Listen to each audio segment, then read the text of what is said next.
Hey everybody, so I was told that I needed to maybe make a video for parents that were unable to attend our FlexMod discussion, so we're going to give this a try and see how it goes. So welcome, here's some things that you would have seen if you were able to make it on parent-teacher conference night. Maybe you just want to see it again and you have some more questions, so we're going to go through it here real quick and try not make this too long of a video. So the first thing we have here is if you do want some of the handouts that we gave out at the conference, at the discussion, you can just grab your phone. Your students would actually be able to tell you this, your son or daughter, and just scan this code and it'll bring up all the handouts and this exact PowerPoint as well. So first thing we asked everybody is, what skills do you want our students to have? The parents discussed this for a while. A lot of things that came up were, time management, organization, communication, critical thinking skills, responsibility. It was interesting that a lot of those skills, it wasn't academics because we already provide that here. So the challenges we currently have meeting some of those needs like time management and organization is we don't really give students a lot of freedom to make those type of decisions. And what I mean by that is for time management, they're told where to go every 50 minutes according to our bell schedule. They're told when to get up, when to leave. There's not much time for them to manage. So that's really a hindrance to what we need to prepare our students for as they go to either the workforce or to a 2 or 4 year college. The last one is, how are we helping prepare students for life after high school? It's interesting that we say, go to this class, go to this class, go to this class on the bell. Once they graduate, we shake their hand, we send them out the door, and then now they have a lot of time to manage in college or at the workplace, and that's a big difficulty. One interesting stat that came up was around 40% of 18 to 25-year-olds in North Dakota are paying back a student loan, but they do not have a degree. So what that means is they either dropped out or quit, basically. So the number one reason, according to most of the schools in the tri-state area here that were contacted about this, was mainly because of time management skills, not academics or knowledge or ability to use technology. It was because of the time management component. And I'm pretty sure most of us can relate back to freshman year in college and how big of a change that is. So our motto at the school, our vision, our mission statement is educating today's students for tomorrow's world. And as I said, college employers are all looking for these things. These are the top things that they say they need in the workforce today. Or at the college level today is time management skills, collaboration, critical thinking, communication, and creativity. And as I spoke earlier, our current schedule really hinders that because there's not much flexibility. So as you see on this screen, here's some things I asked our students. I said, hey, what do you think about our current schedule at Oaks High School? How's it going for you? What are some things you'd like to change? And you can read the screen, but a lot of them said we need more time in classes for things like art and chemistry lab. How many times were we in school and we went to a lab? You try to cram a lab in 50 minutes. Well, that means you really have only maybe 40 minutes of the lab, and very rarely does it end before the bell rings. It usually needs to go a little bit longer. But as a teacher, we have to hurry up and try and make it work or get the result before the bell rings. So it's not very conducive to learning there. Same with art projects and amongst other things. You can continue reading things. One thing I really liked was right now there's conflict that prevented people from taking classes they wanted. So like art and choir, right now it's very hard for some people to take art and choir because it coincides on the same class period. So they're having to pick between one or the other. We don't offer a lot of college prep or AP courses because we have a limited staff and hours that we can offer it. And, we were talking at a parent-teacher conference. I said two things I feel are really important for our students that we're kind of not addressing fully is we send everybody out into the real world, but we don't teach them much about how to manage their own money, and we don't teach them much about how to cook food. And as crazy as that may sound, a lot of us can relate that I may be excellent at math, science, and English, but if I can't balance my checkbook or know how to budget or how to apply for a loan or credit rating, I'm setting myself up to fail. And the next part that ties into that is if I don't know how to prepare my own food and cook my own food, we rely to eating out of a box, and we all know that eating that consistently is very unhealthy. So we're unable to provide some of those things consistently through our entire school because of our current class schedule. So this brought up a visit to Legacy High School in Bismarck, North Dakota. And Mr. Steinhoff, myself, a board member, and another staff, we went over there to look at a no bell system they were using. And I was unaware that they had a FlexMod schedule. And I actually told Mr. Steinhoff flat out, I said, boy, this seems like a big waste of time to go all the way to Bismarck to check this out. But in hindsight, it was unbelievable, actually. And let me explain a little bit about what their school does. So they use something called mods, which is what you see in a FlexMod schedule. And all that means is we call those mods chunks of time. Right now we have 50-minute periods or hours. Well, that's different now. A mod is now a chunk of time. They don't use bells, and I'll explain more about that when we get to take a look at the schedule. But how they address learning is they have 3 different assets to learning. First is large group instruction. What that would mean is if we're teaching, let's say, physical science to 9th graders, and we have 2 sections, well, it'd make a lot more sense if we could combine those 2 sections together and have them meet on one day to cover some big ticket items. That allows a lot more flexibility then to branch off into smaller groups and to get deeper into understanding. So we have a large group set up where students would all be able to meet up in one location. And that location was actually where this discussion was held, and that was on the stage in the South Gym, where we have bleachers, power, lights, a microphone system. We have a really nice space there to provide instruction to students in a big setting. The next will be small group, which is pretty similar to what we're doing right now in our classes of having, 20 kids, 15 kids, depending on the section, to dive deeper in understanding. And the last part you'll see on the screen is resource time, or personal learning time, PLT. And what that would be is students would all have this scheduled into their daily routine, where they're able to seek out help from teachers in content areas. So rather than having a study hall where a teacher might just sit there and watch over the kids, we're going to be able to have resource centers such as maybe a math resource center. So if during that mod, your son or daughter really needs some help in math, that's where they're going to go to. And the same would be said for, English, history, things like that, where instead of just saying, here's a study hall and sit and do your work, that you're actually going to go and have a teacher or 2 in that room, in that content area that can help you out. So the next thing we went to is we said, well, this is really neat. So we reached out to students further, and we connected to Legacy High School and had a student assembly, as you'll see in that picture, in the stage in the South Gym, and connected to them via Google Hangouts. And the students were able to ask questions to the students at Legacy High School, and it was a really great way to connect. So that sparked interest in the students. And then we asked the teachers, okay, why FlexMod? What inspired us after we got a chance to visit? Because after Mr. Steinhoff and I went there and visited and saw everything that was going on, I said, wow, this would be really great, but we need to have the teachers come and see it. And so we did. And after seeing it and taking the whole staff, you can read some of the things that the staff has concerns of, as well as right now in our current schedule, during 7 periods, it's very hard for students to find teachers for help, regardless if they have a study hall or not. So most of are told, well, come and find the teacher in the morning or the afternoon. Well, we know what your son and daughters are like in the morning, and same with staff, that's not always the best time for learning.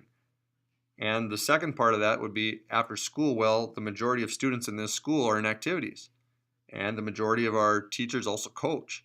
So it limits how much time they actually get to see with the teacher. And then as far as study hall, when we go down to this next slide, you'll see our current class schedule. The only time a study hall really helps a child or a student to find help is if that teacher is not teaching that hour, and that would mean it'd be their prep. And it doesn't always coincide very well, and I'll show you that in the next slide.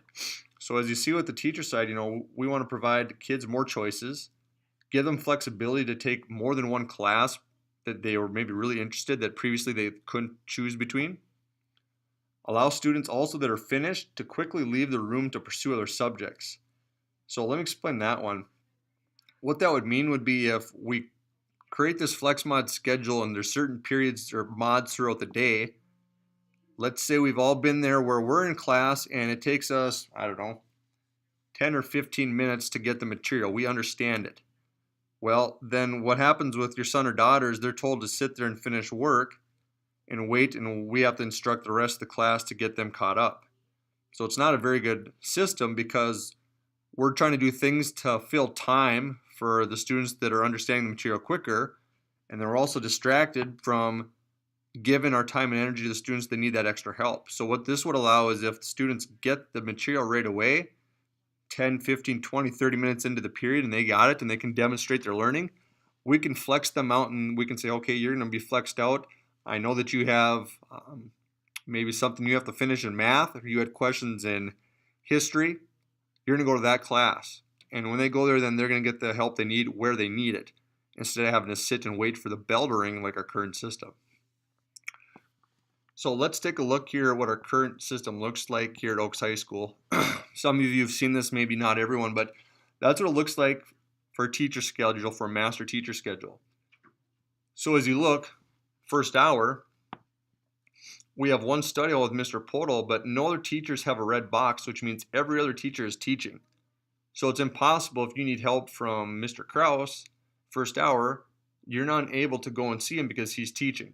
And you can look down the line. Well, third hour, we have a whole lot of teachers with prep and one study hall. And if you don't have that study hall, you might not be able to see those teachers. Because a lot of us are told, hey, don't take study hall, take classes. Well, that's true, but we're also then missing the boat on finding help for students that really need it and factoring that into their day.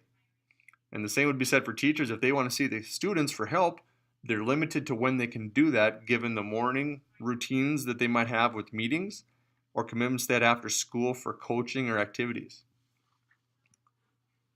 So this is what it would look like next year for a FlexMod schedule. Notice that we're starting at 8:25 and we're ending at 3:25. It is the exact same time frame, except now we've chopped everything into mods or 20 minutes of time.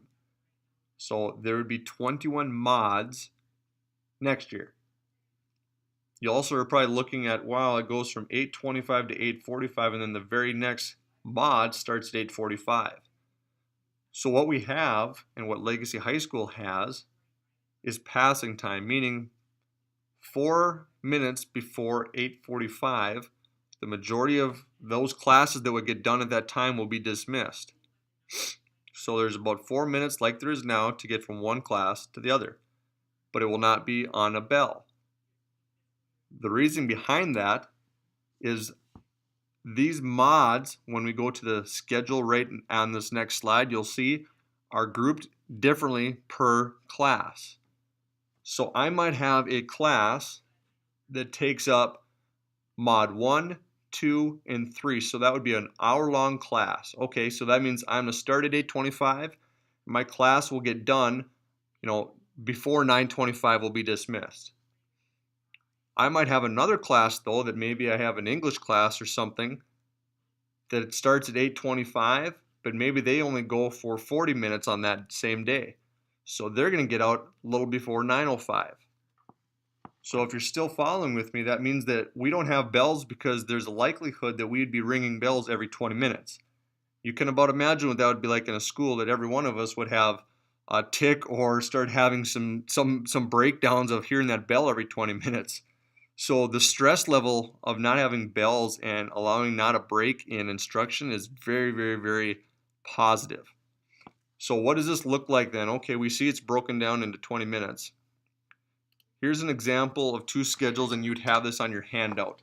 I apologize that it's very hard to see, but in a physical handout, or if you zoom on your screen, you'll be able to see this. So the top one would be a schedule for a student. This student at Legacy High School is a senior. And if I go to the top box here on Monday, she has wind ensemble. Well, if we count 1, 2, 3, 4 mods, that's an 80-minute class. So for like band, choir, and classes like that, that extra amount of time is very beneficial, especially when it gets to be performing for concerts or preparing for performances. She then has an 80-minute break. Then she has AP Psych for 60 minutes, a break, and Econ for 60 minutes. Now that schedule looks a lot different than the current class schedule we have. But if you count the colors, you're going to find out that she's taken 6 courses, which is what most of our students are taking, plus a study hall. So the next question obviously is, well, okay, well, what do they do with the time that's white, that's not on something? At Legacy High School, what they do for 10th through 12th graders, and I'll repeat, only 10th through 12th graders, they allow them to manage that time. That would be time for this student right here on a Monday with 80 minutes that maybe she knows on Tuesday she has a test or something coming up in another class. So she might want to go get extra help in a resource center. Maybe it's math, maybe it's social studies. She's going to make that option of to go there. Maybe she's going to go to the library to study. Yeah, maybe she would actually go uptown to Ampri to grab something to eat or wherever they would go and come on back. Not much different than what college was, but here's the interesting part. Most people see all these downtime and they think right away, well, the kids are going to be just running around. They're not going to know where they are. They're not going to be in the school. And that's a very valid concern. However, it would not take very long for them to find out that A, my wallet is broke, B, I have no gas in the tank, and then finally C, my grades are slipping. When those things would occur with a student, that's when I would pop in and assign them to the resource center they would be at. So we give them freedom to make these choices, to manage their time, which is so important because I would much rather model this for them now, teach them how to model their time and show them correct study habits and things like that, rather than try to learn that in college and make $20,000 mistakes that are much more drastic and harder to recover from. So as we continue here, it looks like this student has a really nice Wednesday, you would say, because she doesn't have to go to class until, boy, almost probably midway through the day. Okay. Well, this student also has a couple internships she is able to do. And currently we're unable to offer legitimate internships because they're to a bell schedule. I can't give a very good internship in only 50 minutes. When you factor in driving there and back, it's very limited in time. However, this would be pretty conducive to having an internship that lasts for a few hours throughout the community. It also allows for other things such as the personal learning time where they have to decide, okay, what do I need for help? How am I going to learn to finish my assignments? Do I need to run uptown or run home quick or do whatever and still maintain my academics? So much different than what we're doing now, very similar to what we probably had in college. Okay, below that you'll see a teacher schedule, and unfortunately this teacher schedule, they have 2 semesters all on one piece of paper. That's why it looks like a lot. So if you look at the first block, that's semester 1, and that line this teacher's teaching 2 sections of geometry and 2 sections of algebra 1. And you can see that it's hour, an hour, an hour, and then 40 minutes on Monday. So likewise, the same thing is said for teachers, that what are they going to do in these white parts on their schedule that aren't scheduled for something? What are they just sitting there doing nothing? Are they falling asleep? They're not working. That's actually the opposite. This will be when they can go to a resource center to help students. They're still going to have their lunch, of course, and a prep hour. But what's interesting from a teacher perspective is their prep hours will be in a collaborative workroom with other teachers. Because right now we have geometry and algebra. Those might not all be taught in the same room.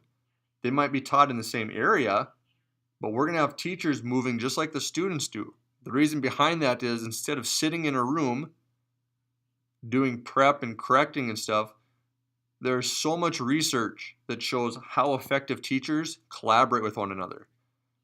There's very few jobs that I can think of where somebody goes to work for 7 or 8 hours a day and is expected to do very big things and projects, but we only give them 50 minutes to figure that all out. It doesn't make a whole lot of sense. So this will not only affect teachers in a positive way, but it directly relates to students getting an even better education.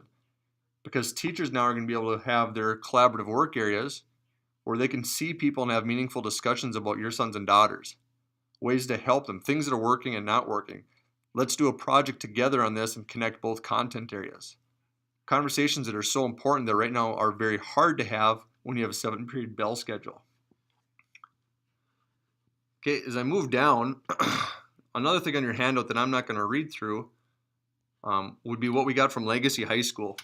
These two things right here are just some, kind of quick tidbits on some questions you might have. And it's going to be a lot different for them because of their class size compared to ours. But some very good information that you can read through and click through and see what maybe if it answers some of your questions that I haven't answered yet. So what are some advantages of the FlexMod schedule? Well, we actually use our time a lot better. Instead of students serving time, which is what they do right now, like you have to stay in this room for 50 minutes, I can't leave you out early until the bell rings. Well, now time finally gets to serve the students, where the students are making decisions on where to go, how long to be there, and are they going to mess up? Yep, but we have kids that mess up now anyways. We want to model for them how this looks and to use it appropriately, so when they in fact do graduate high school and they're ready to go, they have these skills that are going to set them above and beyond what other students have. That's going to set them forward in their careers, their jobs, and their education. Individual learning time is so important for kids to manage that own time. There's opportunities for more classes and electives. Right now we don't have many electives here. Most of those occur at the center. Some of you are maybe saying, well, is this going to take time away from the center? In fact, no. I want this to add time out there. If we have students that are great at anything that's the center has to offer, I want them there more because that's their passion. When students find their passion they're good at, that they need to pursue it, not be told they can only get a certain amount of it. They have access to teachers for help, which is what we discussed earlier. The collaboration of staff and students, which is going to be very, very, very important. And it's also going to recruit and retain staff and students. This is a very bold step. Sure, there's a lot of questions and what ifs. A lot of things are said, well, how are we going to keep attendance if kids are moving all over? Well, that's a great question. One way we can do that is through either key code system where kids have to punch in a PIN number at certain locations at rooms. Maybe we give them an ID and they have to scan their student ID. Maybe they have a QR code like the one I had here earlier in the slideshow. There's plenty of technology out there. We just have to harness it and decide on what's the best role. But of course, we're going to find out ways to manage and find where students are and make sure that they're held accountable.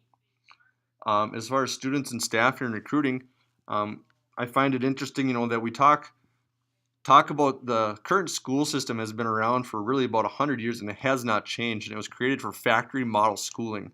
I think we'd all agree that most of those jobs don't exist as much as they used to anymore, that the way technology is outpacing everything, that we need to keep up with the times.